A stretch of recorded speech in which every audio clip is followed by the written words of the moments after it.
L'apôtre parle de la promesse faite à Abraham dans Genèse 22, 18.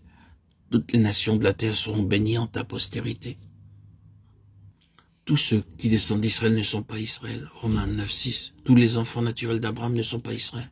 Israël ne comprend que les enfants spirituels d'Abraham. Paul écrit, il n'est pas dit et aux postérités, comme il s'agissait de plusieurs, mais en tant qu'il s'agit d'une seule, et à ta postérité, c'est-à-dire à Christ.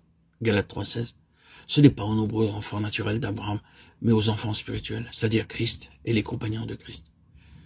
Ésaïe s'est écrit, il verra une postérité, il verra du travail de son âme, du fruit du travail de son âme. Ésaïe 53, 10, 11. Et cette Jérusalem est la postérité spirituelle d'Abraham, qui est Christ et ses enfants nés de nouveau. La lettre aux Galates nous enseigne que les autres ont disparu. Les autres enfants d'Abraham eux-mêmes sont maintenant mis de côté et Dieu ne reconnaît plus que ses enfants spirituels. Cette pensée est reprise dans la phrase qui a gouverné toute notre méditation. C'est pourquoi, frères saints, compagnons d'une vocation céleste, nous sommes devenus compagnons de Christ. Si nous nous tenons fermes jusqu'à la fin, notre assurance première. Hébreux 3, 1 et 14. L'Israël spirituel et céleste est appelé compagnon d'une vocation céleste. Et nous nous arrêtons sur cette vocation céleste. Quelle avait été dans ce monde l'intention de Dieu concernant le premier Israël? C'était qu'il apporte la lumière et la vie aux nations. C'était sa vocation divine, que les nations reçoivent la vie par sa lumière, qu'il soit le canal de la vie et de la lumière divine pour les nations de ce monde.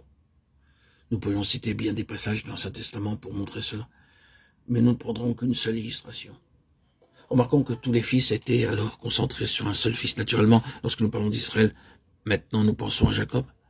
Ce fils était Joseph. Sans lui, toute la nation aurait péri, et non seulement les fils et les familles de Jacob, mais toute l'Égypte aussi. En un sens, tous auraient péri. Les voies étranges et souveraines de Dieu à l'égard de Joseph l'amenèrent par la mort et la résurrection au trône. Ensuite, ses frères descendirent en Égypte, et il se fit connaître à eux. Ils se courbèrent devant lui, dans une haute honte profonde, s'humilièrent et cherchèrent à s'excuser.